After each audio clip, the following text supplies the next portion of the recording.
This is a Breitling Colt A73380. Now this is the ivory dial, which I consider to be the best. The most popular one is a blue dial, but blue dial of most watches are just the most popular. The ivory tone on this is just gorgeous. It's powered by the Breitling 73, which is considered a super quartz movement, which is said to be 10 times more accurate than a standard quartz movement, and is also COSC certified. Overall, the watch really is stunning. You can pick these up on the used market for below £1,500 now, I believe. They are quite hard to find with box and papers. They usually just come with a box. So it's a great find if you can get one with box and papers. So the bracelet is a professional too. It's not just for the Colt, it's a universal bracelet that Breitling make. It is one of the most comfortable bracelets I've worn. I think it's just behind the Omega Seamaster 300M bracelet, but this one's prettier than that one. It's a bit of an ugly duckling, the Seamaster bracelet, but this one is so unbelievably comfy because each link is curved in such a way that it just doesn't pull hairs at all. You can always tell if a brand's cut costs if the bracelet feels really cheap, but on the Professional 2 bracelet the quality feels phenomenal.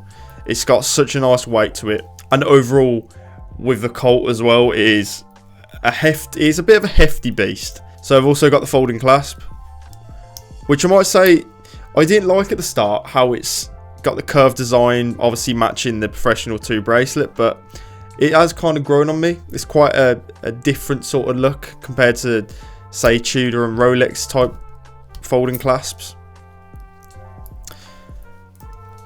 So for the dial, we've got the second hand, and then one of my favourite features is the Breitling B and the anchor.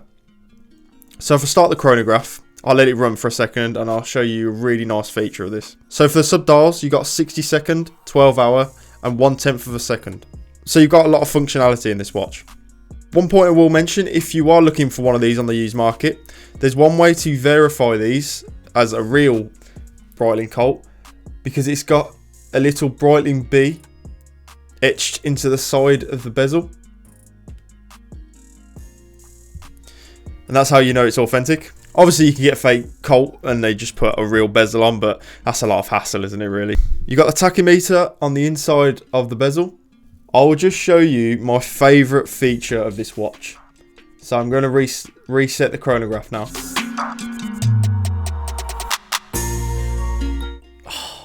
It's like the bee chasing the anchor. It really is beautiful. So it hides its size really well. It's not too thick, and it doesn't really feel like it protrudes off the wrist too much when you're wearing it. I'll just give you a listen to the bezel.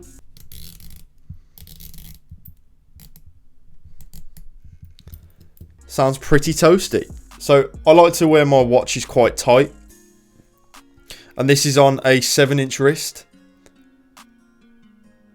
It's 41mm, so it's quite a manageable size.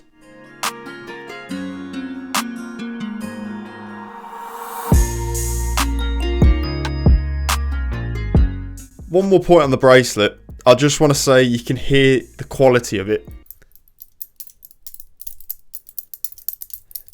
You can pick up other bracelets and they just sound horrible, but this one just feels such good quality. Oh my god. I'll just show you if you're looking to buy one of these. If the chronograph wasn't reset into the 12 correctly, all you have to do is pull the crown to the end position, and then you can use the pushers to actually change where the chronograph hand stops. As you press the top pusher, you can see the second hand going round. And if I let it go there, that's where it would reset. And the bottom pusher then controls the 1/10 of a second subdial, and then reset it like that. So if you haven't seen one of these online and it isn't resetting correctly, you can always fix it yourself. 1200 quid is a great price. They are coming down at the moment. There are some more Colts coming up, mostly the blue ones. The black and the ivory are getting a bit rarer, but yeah, they are going for quite cheap now, and I believe they will go up in value at some point. But I genuinely think it's just a bit of a underrated gem, really, and great value. I hope you enjoyed the review. Ta very much.